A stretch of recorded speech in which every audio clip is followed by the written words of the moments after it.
Dobar dan i dobrodošli u M&I Systems Podcast. Podcast gde ćemo pričati o liderstvu, inovacijama i svemu onome što pokreće savremeni IT svet.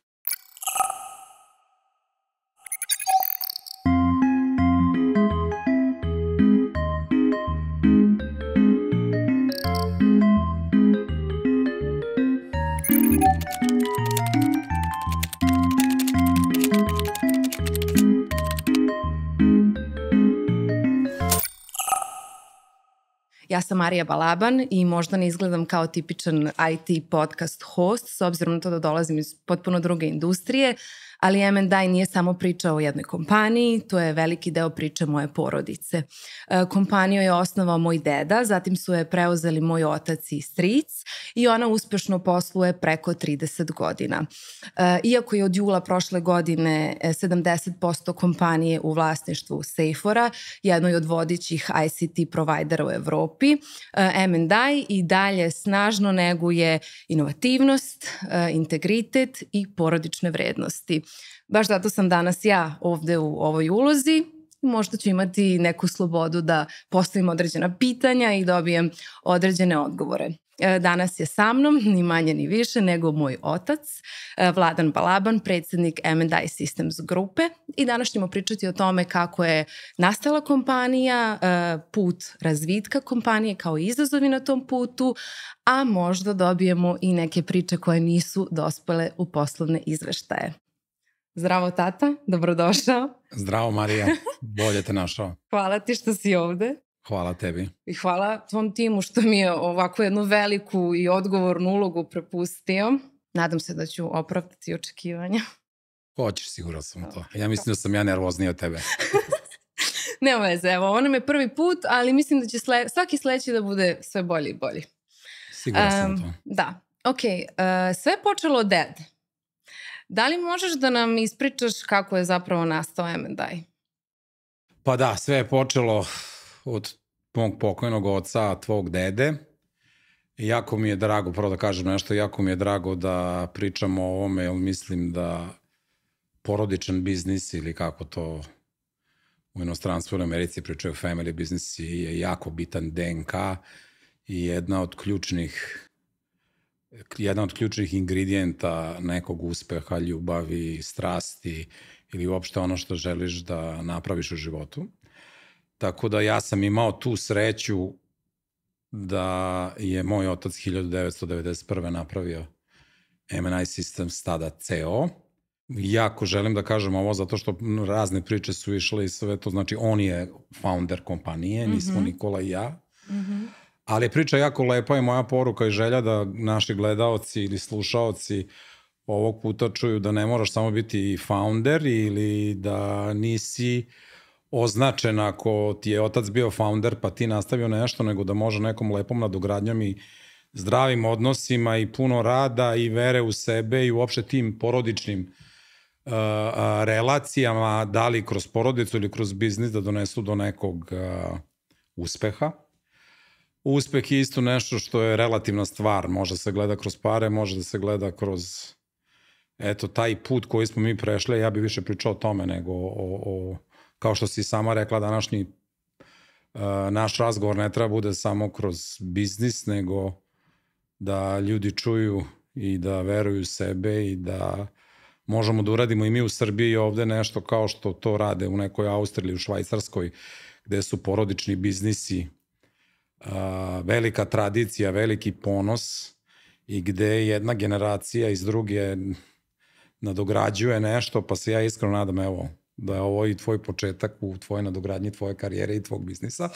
Tako da to je jedan od osnovnih razloga zašto sam pristao na ovo. Tako da pitala si me kako je firma nastala. Ja bi išao, firma je nastala tako što Nikola i ja, znači mi imamo dve strasti u porodici, znači mnogo pre firme naš otac, profesor, doktor Neđo Balaban, koji je bio jedan od pionira i najpoznatijih ljudi za primenjenu informatiku, teoriju organizacije, decision support sisteme i sve to što je tada su bile inovacije, to je bila jedna strast i mi smo tu informatiku živeli sa njim, hteli, ne hteli, ja sad budem iskren, Nikola, moj brat, koji je sa mnom partner, moj najbolji prijatelj i suvlasnik i koji u suštini je i CEO ove firme, je bio ima mnogo više afiniteta i bliskosti sa tim nego ja, ali mi smo imali dve te neke strasti. Jedna je bila informatika, kažem, Neđa i Nikola mnogo više nego ja, a meni možda druga strast bila mnogo više hokej. Ali to su dve stvari koje su se ispreplitale i evo da ubacim malo i sport, mi smo igrali taj hokej na ledu i onda tamo negde 89. 90. godine sam ja prvi otišao u Ameriku u poslednju godinu srednje škole, a posle i da studiram i da igram hokej, a onda posle toga zajedno sa mnom i s Nikolom i sećam se kad za moj 18. rođendan kad mi je Neđa došao u Kaliforniju na moj rođendan da me iznenadi. Tada još nije bilo ni sankcija ni ničega, pa je mogo čak i da dođe, čak i jatom došao, to se sećam, u Los Angeles direktno iz Beograda. Pitao me posle, to je bio kraj srednje škole, i pitao me šta bi ti volio da studiraš. Ja nisam imao pojma. Sve što sam želeo da odem u Kanadu da igram juniorski hokej, koji on saslušao i sve to, ali onda mi je rekao, moraš nešto da studiraš, bavi se sportom, probaj da napraviš neku sinergiju te dve stvari, to je jako lepo, pa ako si tako dobar u hokeju kad završiš fakultet, moći ćeš i da igraš negde hokej dalje. I opet me pitao, a šta bi voleo da studiraš, pojma nisam imao. I kako to biva, ljudi obično pričaju kad počnu s nečim da se bave, kod mene to nije bilo tako. Kad počnu s nečim da se bave, ja uvek sam znao da želim da budem informatičar i to je ono što sam voleo i tog momenta kada sam to video, to je bilo to, kod mene apsolutno nije bilo tako. I čak i vas troje, tebe, Jovana i Davida, kada ste rasli, sam uvek postavljao sebi pitanje gde je ta tanka linija između toga kad detetu nešto moraš da narediš i da kažeš to mora tako, a gde koliko je stvarno treba da ga pustiš da se stvarno bavi onim što treba. I opet i tu je neka sinergija, zato što ljubav prema nečemu što voliš, kao što sam ja volao taj hokej, bilo fenomenalno, a sa druge strane opet realnost života i nešto što će te kasnijih godina dovesti do toga da si shvatio da je tvoj otac ili tvoja majka radila puno dobrih stvari za tebe, jer ipak je tu neko iskustvo koje ja sad imam, a ti možda nemaš. Dovelo od toga da on meni rekao, aj nemoj da pričaš puno, izaberi školu koju hoćeš i koja može ti da stipendiju za hokej, a ti se bavi primenjenom informatikom, što ja pojma nisam imao šta to znači, ili business informatics, tako se to tada zvalo. Voliš da pričaš, ti si mnogo elokventniji i otvoreniji, impulsivniji i strastveniji za taj deo, nećete puno maltretirati sa matematikama i sa programiranjem, a Nikola koji je mnogo introventniji, koji je možda za te neke stvari pametniji od tebe, on ide na computer science. Pošto smo bili tako vaspitani, do tako vreme je bilo da ne smeš baš tati puno ni da prigovoriš, mada on nije bio neki veliki autokrata, ali i jeste imao veliki autoritet nad nama tada. Mi smo se tim povinovali misleći kad odam fakultet, ja sam tu već mislio idem godinu dana na fakultet, pa ću ja da igram hokej, ali pošto je ovo put i easy way out, ja ću to da prihvatim. I tako sam ja otišao u Minnesota da igram hokej. Nikola je tada još bio u srednjoj školi ovde u Novom Sadu u Zmajovinoj i onda, nažalost, veliku žalost za sve nas na ovim prostorima, kreću ta teška vremena za tadašnju Jugoslaviju, kreće rat, gde u suštini on dolazi u jednu paniku kako će nam uopšte poslati neki džeparac koji je tada iznosio, ne znam, $1.000 za celu godinu.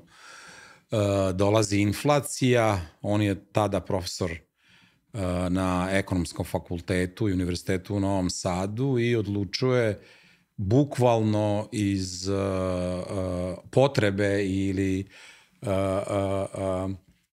nužde da otvori privatnu firmu. Tada po zakonu on kao profesor nije mogao da bude vlasnik i otvori je na mene i Nikolu. 50% ja, 50% Nikola i nazove M&I Systems. To je bilo 91. To je znači moja prva godina fakulteta. Kad sam ga pitao zašto M&I Systems, kad se vratio to leto, on je rekao pa ja predajem upravljačke informacione sisteme, a na engleskom je to Management and Information Systems. To me čak i pitao, mislim da sam ja to krstio, zato što je uvek mene volao da pita, jako je dobro razumeo engleski i smetalo mu što ga ne govori tako tečno kao mi koji smo imali tu sreću ili tako da budemo tamo. Ja sam mu rekao Managed Information Systems i tako je ostalo od njegovog predmeta M&I Systems, Managed Information Systems, upravljački informacioni sistemi ili ono što je u tom momentu, eto, gle čuda, mnogo bliže meni nego njemu i Nikoli, koji su više bili u tehnici i u svemu tome, nastao M&I, a tada su bili i početci tih velikih ERP rešenja ili tih Big Five kompanija koji se kasnije prešlo u to što se danas zove ERP i po čemu smo mi poznati na ovoj teritoriji, a to je Enterprise Resource Planning. Tako da ima to jednu lepu priču i čak sad kad gledam, to je tada izgledalo tako, neću kažem nakaradno, ali vrlo spontano ispalo baš lepo i eto, to je onako kako je iskreno sve 91. i krenulo. Sjajno. To je krenulo u jednoj maloj garsonjeri, je li tako? A ne, pre garsonjere je bilo još jedna kancelarija tu na Keju, pored Gerontološkog centra Novi Sad, gde smo imali, gde je on kao profesor tada kupio bio neki server i neke Olivetti mašine gde kad sam ja došao da vidim kancelariju izgledala kao učionica zato što je stalno imao taj DNK. Dobro, da je on profesor pa da mora nekom drži predavanja pa je bilo jako smešno, smo mi svi sedeli kao u klupama i slušali njega koji je imao tablu i koji je nama držao predavanja, što je nas neviđeno iritiralo. Ali sad kad gledam na to koliko god mi je taj fakultet tamo i sve to pomoglo, u suštini sam najviše naučio od njega.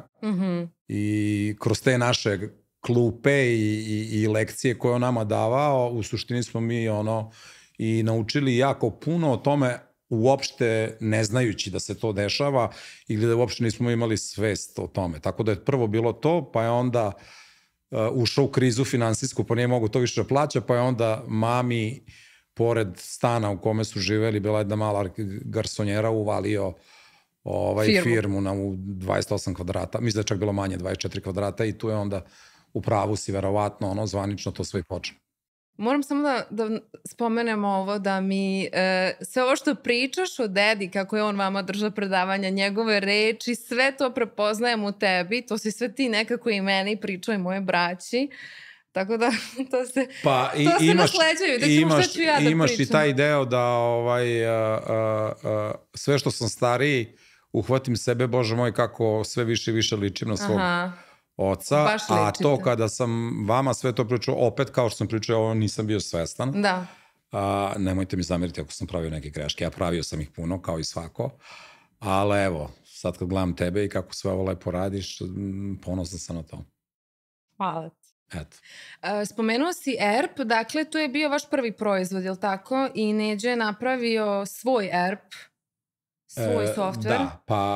Da, ERP, mislim, ne znam ko će sve ovo da gleda, ali ERP je integralni informacioni sistem koji automatizuje procese svakog biznisa ili onih, ako kažem, neću kažem opšte da se neko ne ljuti, ali onih svih procesa koja svaka firma ima bez obzira čime se bavi, a to su finansije, da li proizvodnja ili prodaja, ljudski resursi, plate, izveštavanje, controlling, sve ono što je od krucijalnog značaja da svaka firma upravlja time, da optimizuje te procese i to je tada bila ta novost ili da tako kažem, kao što sada gledam sve ove startupe, u suštini mi nismo ni bili svesni, opet se vraćam da povežemo sve ovo na tu priču, da smo mi u stvari bili neki inkubator ili i tada neki startup, što će biti jako bitno za našu priču kasnije. I naša prva, pošto i on dolazi sa ekonomskog fakulteta i sa kojim smo isto imali sjajnu saradnju i danas imamo, i pošto je to i bio naš DNK, naš cilj je bio u stvari da budemo više konsultantska firma i da uvodimo ERP rešenja tih velikih, tada su to bili SAP, Oracle, Computer Associates, BAN, PeopleSoft i JD Edwards. koji su svi bili vezani opet za velikih 5 kompanija tadašnjih koje su se bavili konsultingom. Danas je to Deloitte, EY, PwC, KPMG, tada je još bio Arthur Andersen i u suštini tada kreće ta informatika, te velike firme, ti konsultanti, svi koji su radili konsulting, opet te optimizacije procesa ili bilo šta od tih procesa ili modula koje sam pomenuo, počinju da shvataju i tada kreću i prvi personalni računari i pre toga IBM sa mainframe-ovima ili Honeywell, shvataju mogućnost ili važnost svega toga i dolazi do možda i prvog neke faze neke, kažemo, digitalne transformacije, gde smo mi to prepoznali, pa nam je prvo želja bila da mi zastupamo neko od tih kompanija i da u suštini samo implementiramo, prodajemo njihova rešenja i da pravimo neke add-onove okolo svega toga. Ali eto, koliko god je opet ta teška vremena i taj embargo i krize koje smo imali, možda u tom momentu nama takvo razočarenje bilo, jer su nas sve te firme odbile, jer su ovde bile sankcije i nisu smele da rade sa nama. Mi smo bili primorani da napravimo svoj ERP. Što je to opet jedna teška okolnost, ti omogućava neki opportunity ili neku priliku da napraviš nešto svoje i onda smo bili primorani da razvijamo to. Tako da smo imali 2 proizvoda, jedan se zvao Merkuris i drugi se zvao Inis, opet nakaradna imena, mi nismo tada ni imali marketing, niti smo se time bavili, nismo znali šta je to, pričam 91. 2. 3. Jedan je bio više za proizvodna preduzeća, a drugi je bio više za prodajna preduzeća ili za trgovačka preduzeća, kako smo mi to tada zvali, i počeli smo to da pravimo, gde je po meni njegova najveća inovativnost bila da se Neđa kao takav uhvati u koštac sa tim i napravio u suštini prvu, ja mislim da smo mi smo samo imali možda sreću ili nesreću, smo živjeli na ovim prostorima, gde je rekao, gde uđe podatak, mora se pokaže svuda i da informacijni sistem mora da bude integralan i uvek mi je govorio, to ti je kao žvaka koja se rasteže, stavljate u neke amove, moraš biti mnogo disciplinovan, ali će ti na kraju doneti mnogo toga dobrog. I tako smo mi krenuli u nešto što u tom momentu niti je trebalo tržištu, niti je tržište bilo spremno, niti je to hteo neko da kupi, ali eto, možda zato što smo imali vremena i nije bilo toliko drugih prilika, pa smo za džabe ili za neke sitne pare sedeli 3-4 godine, to projektovali, dizajnirali, pravili, pokušaj, greška, učili, čitali knjige, o tome tada još ni internet i sve toga nije bilo, pa sam, ja sećam, iz Amerike donosio knjige od mojih profesora to sam mrzeo, htero me da idem na vikendicu na Puckaroš i da prevodim te knjige dok on to piše, pa smo onda iz toga... Ne njegove, nego knjige bilo čega, da je to bio strategijski menadžment, finansijski menadžment, njemu sam ja sedeo, ali koliko god sam to mrzeo, toliko mi je to stravično pomoglo, uopšte nisam bio svestan kroz te prevode i to što je on crtao, ja sam to bio sudionik toga ili sudelovao sam u tome kao neki njegov pomoćnik, pa sam, eto, to i naučio. Cool. Taj ERP, mislim, ne zove se tako više, ali i dalje postoji. Ne, ERP je standardna, to je skraćenica Enterprise Resource Planning i svaki, postoje razni, da tako kažem, brendovi ili proizvođači tog softvera. Da, ja mislim na vaš proizvod konkretno. Da, danas se taj proizvod kod nas zove, ovo je 4. generacija, zove se Beyond 360, krenuo sam od tog Inisa i tog Merkurisa, to je bilo u 4GL-u ili Santa Cruz Unix, što je tada bilo revolucionarno. I baš smo preskočili, pre toga su bili neki DB fajlovi i neka mala ostrvca računovodstveno finansijske moduli ili proizvodi koji naravno ima i danas, ali mi smo gađali više srednje i velike firme, jer tada, kao što sam rekao, tih Big Five ovde nije bilo i velikih, i onda smo mi kao, eto, bili dovoljno hrabri ili dovoljno... Ludi. Ja mislim da nismo bili ni hrabri ni ludi, nego jednostavno nesvesni svoje nesvesti, kao mi ćemo to da napravimo. Ali to ništa nije loše. Što je uopšte, zato i pričam sve ovo kako je počelo i kako u suštini ljudi ne treba se boje da naprave grešku ili da, jer bio sam na nekom eventu koji se zove Fuck Up Night, pa su me pitali koliko puta si pogrešio. Uopšte nisam bio svestan da sam u stvari 95% stvari koje smo napravili grešku da bi ovih, možda kakvi 95 i više promašili da bi ovo napravili, tako da bez pokušaja ili hrabrosti da se tako nešto uradi ne možeš ni da napraviš nešto, i to želim da svi slušalci znaju i čuju i da to je skroz okej. Da. I ja to baš podržavam. Da. Bitno je samo da imaš inicijativu, da si inovativan, da koliko možeš veruješ u sebe, jer u tim momentima ja slušajući njega, mislim da je to možda i koliko god mi on pomogao, bila je jedna malo blokada, uvek sam mislio da sam glup u poređenju sa njim, zato što je on toliko toga znao, a onda je toliko to vizionarski gledao i pravio neke dobre stvari. Ali mislim da je on imao to isto kao što to imate i vi, kao moja deca ili neka druga deca drugih roditelja, i mislim da je jako bitno da ljudi samo budu svesni toga i da je to sve okej i da je to sve neki proces, evolucija neka koja eto tako ispadne kako jeste. Da li možemo samo da, mislim da je bitno da razgraničimo, ti si predsjednik M&I Systems grupe, a M&I Systems ko je nešto, zapravo deo te grupe? Pa da, mi smo u jedno, znači M&I Systems ko ova ERP firma koju ste osnovali prvu, da. I koja je u stvari broj 1 firma po kojoj smo mi i prepoznati ovde na tržištu, ajde nazovemo ERP firma, je u suštini majka firma bila. Naš tim tadašnji te druge polovine 90-ih i početkom 2000 se apsolutno bio samo skoncentrisan na pravljenje tog ERP-a, koja je tada bilo, ja mislim, mi smo bili prvi taj pravi integralni istinski ERP, koji ljudi to nisu prepoznali, nismo ni mi, nije da tržište nije to prepoznalo zašto nije bilo dobro, ili sada ja nekog tu kritikum, jednostavno takvo je vreme bilo. Radna snaga je bila jeftina, što je on voleo meni da govori kad ne prodamo nešto, on bi mi rekao, pa moraš da shvatiš, informacijski sistem je i na papiru i ti možeš workflow ili tog dokumenta da staviš na jednu veliku klupu i da nacrtamo i da stavimo papir, i zašto bi ljudi sad ovo kupovali nešto kada je tržište mnogo sporije ili moraju samo državi da daju neke izveštaje zbog plaćanja poreza itd. A u isto vreme nije bilo puno konkurencije,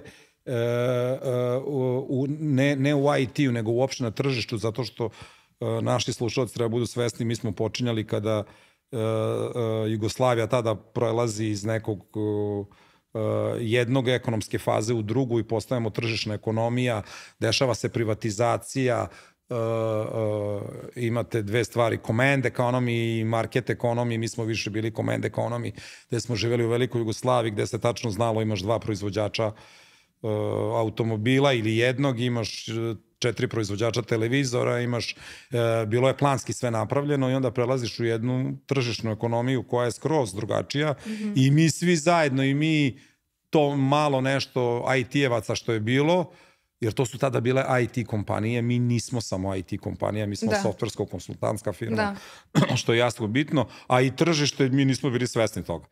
I taj M&I Systems CEO je u stvari, to nam je čak i dao taj neki window opportunity i dosta prostora da mi to imamo vremena da napravimo, što danas, nažalost, startupi svi mi nemamo.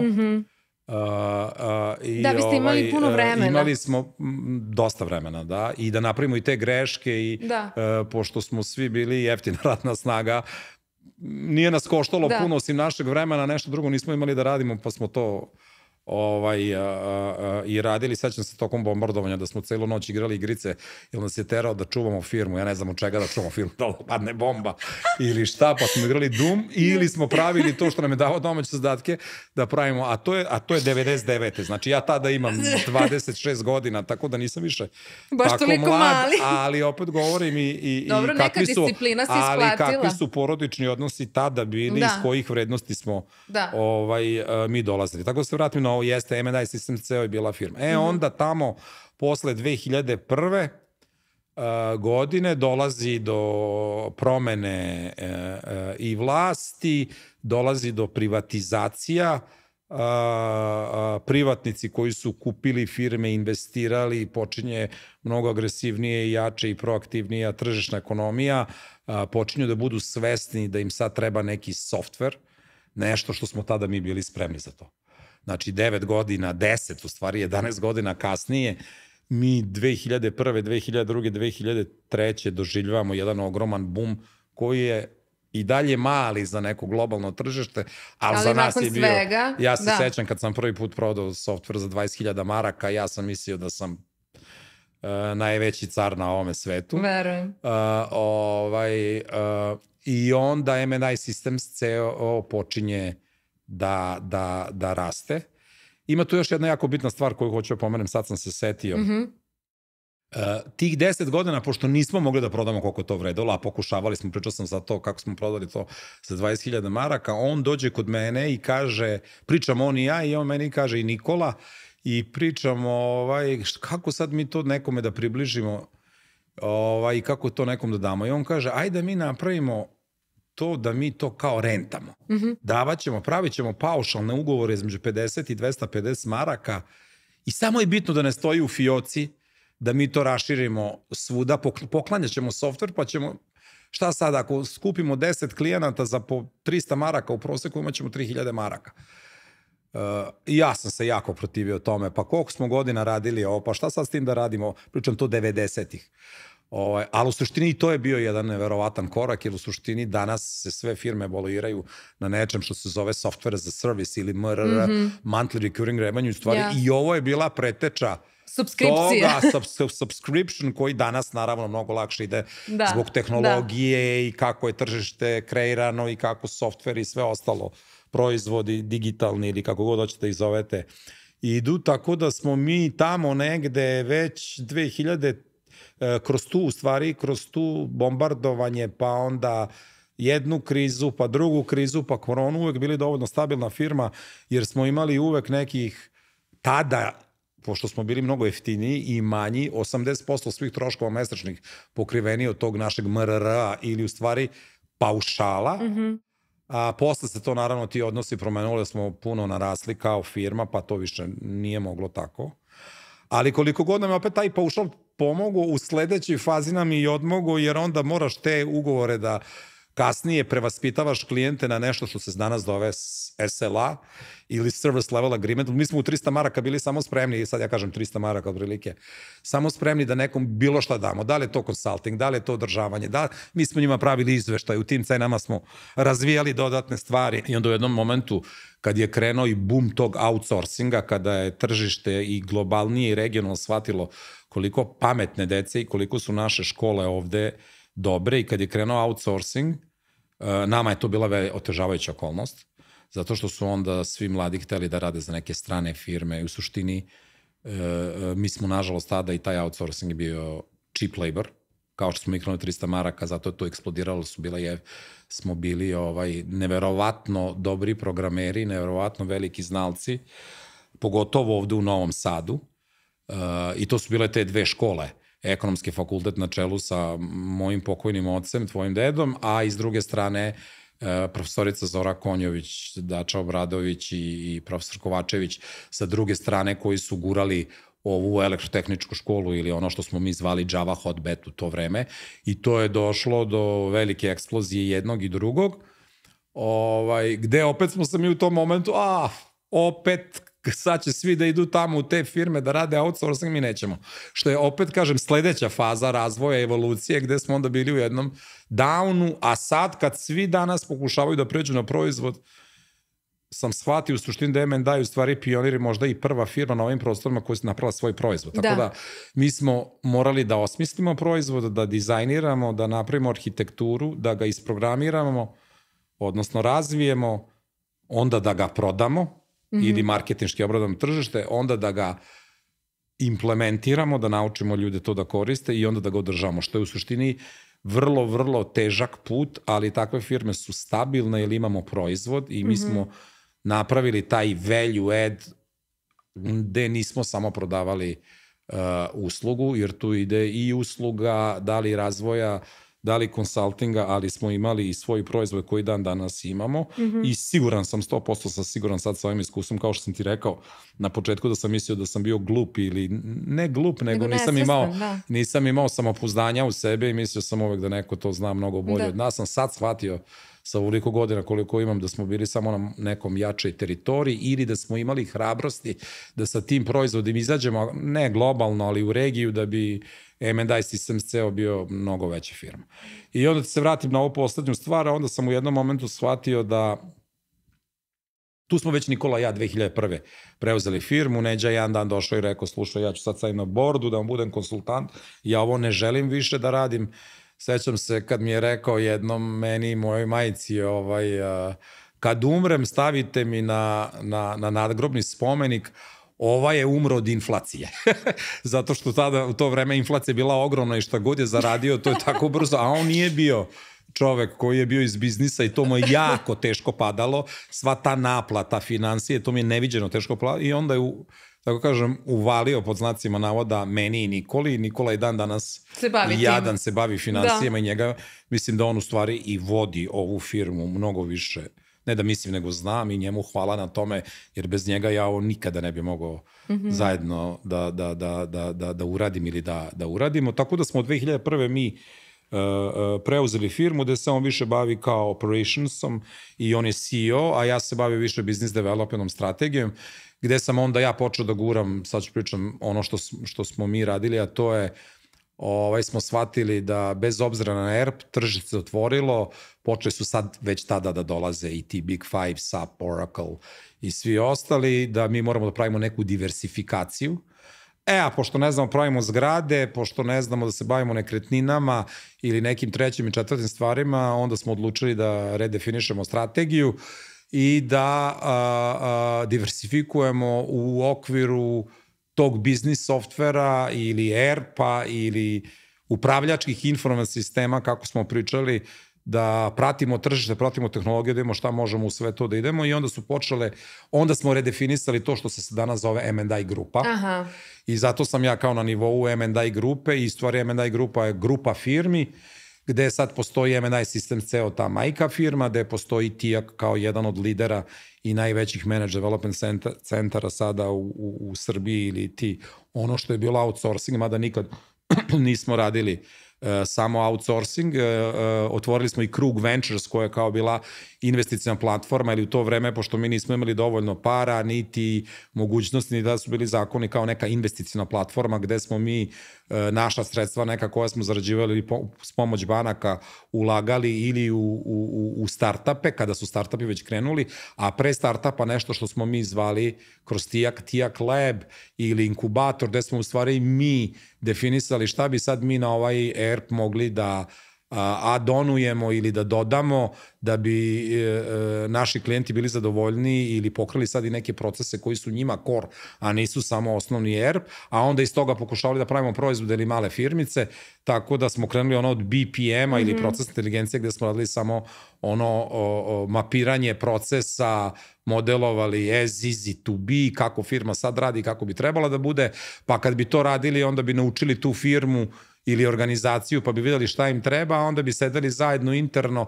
i pokušavali s toga da napravimo proizvod koji bi onda taj proizvod videli da li ima šanse bude neka nova firma ili ulagali sa nekim drugim ljudima, tako da danas mi imamo M&I Investments, imamo M&I Systems u grupi, M&I Systems CEO zajedno sa Seiforom, imamo M&I Investments, imamo TIAK, imamo 3 startupa koje smo uložili, to je Joberti, Robotic i Immigration Pathways, koga ću se malo kasnije dotaći, i procesnu inteligenciju.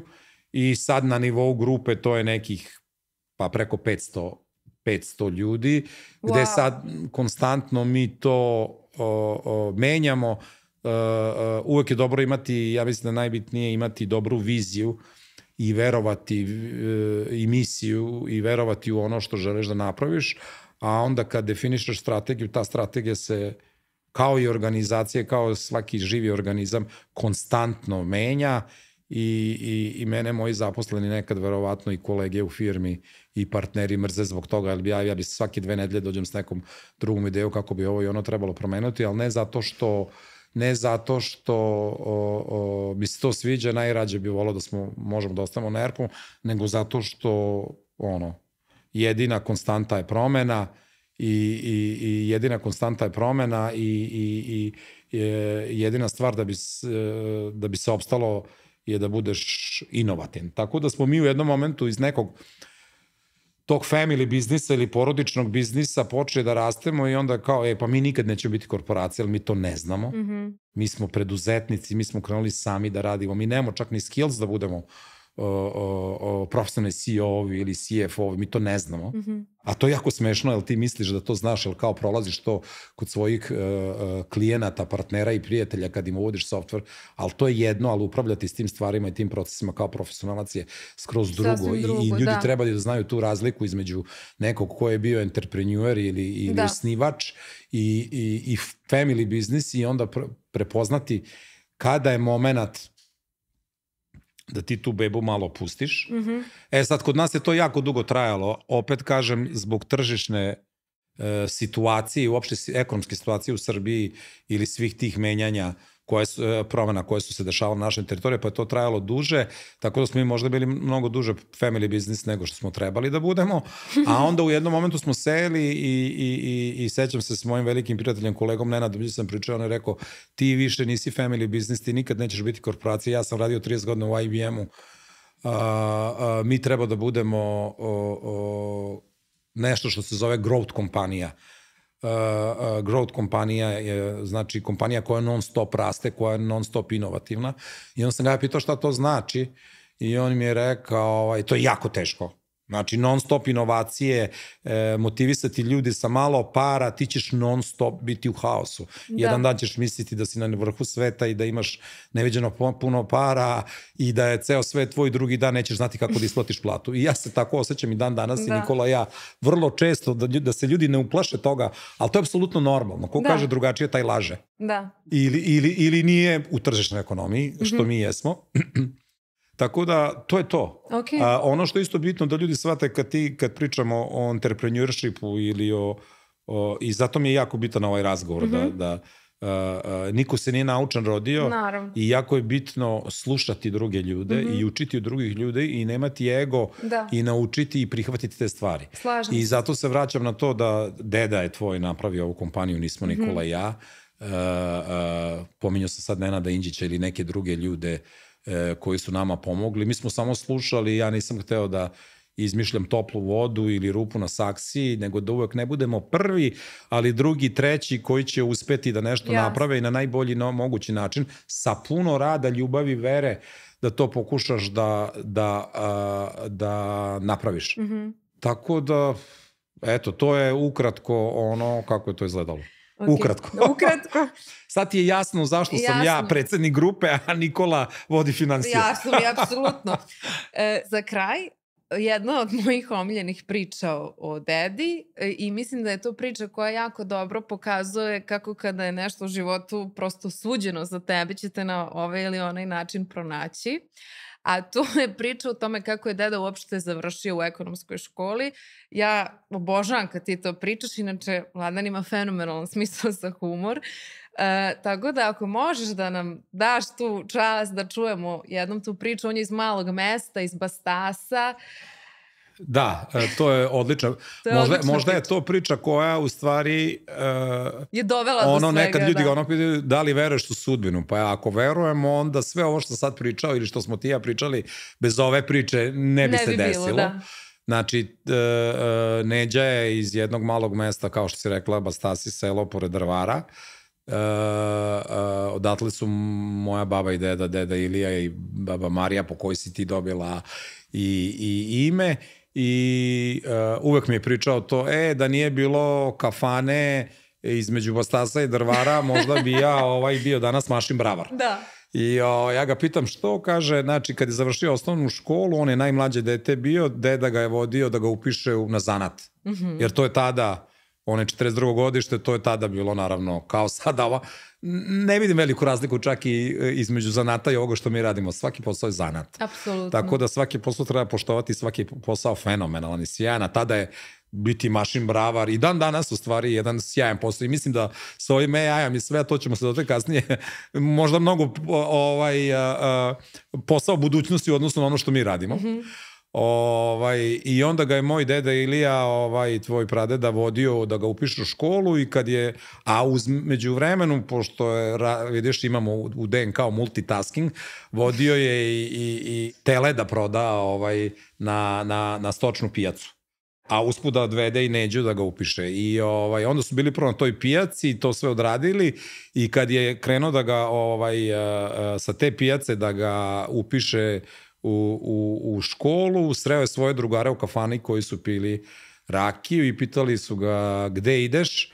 On je rekao idem malog Neđu da upišem na zanat i oni kažu ba to je skroz na drugom kraju grada, aj nemoj da ideš, molim te, mi smo tu da popijemo rakiju i on kao hoće u Neđu, ima tu se sad otvorila neka nova škola, isto se zove srednja škola, upiši ga tu. I kao šta sad dok ode tamo, aj šta sad, škola je škola i upiše tvog dedu u ekonomsku školu, 4-godišnju školu, pošto ovo je bilo 3-godišnja škola. Tako da deda je zbog teleta i rakije završio srednju ekonomsku školu u kojoj mu u suštini dala onda mogućnost da tako bio je vredan i pametan da nastavi dalje i da napravi sve ovo danas. Posle kasnije kad je napravio 18 godina došao ovde Beograd, Novi Sad, studirao tu i ostao. Fenomenalno. Eto, to je priča. Fenomenalna priča, puno ti hvala. Moram priznati da sam puno toga i novog saznala i naučila, a nadam se da smo i vama, dragi gledalci, približili ko je i šta je M&I Systems. Ostanite sa nama jer u sledećoj epizodi pričamo o jednoj velikoj prekretnici u M&I istoriji, a to je akvizicija i partnerstvo sa Sejforom. Hvala vam puno i do sledećeg viđenja. Doviđenja.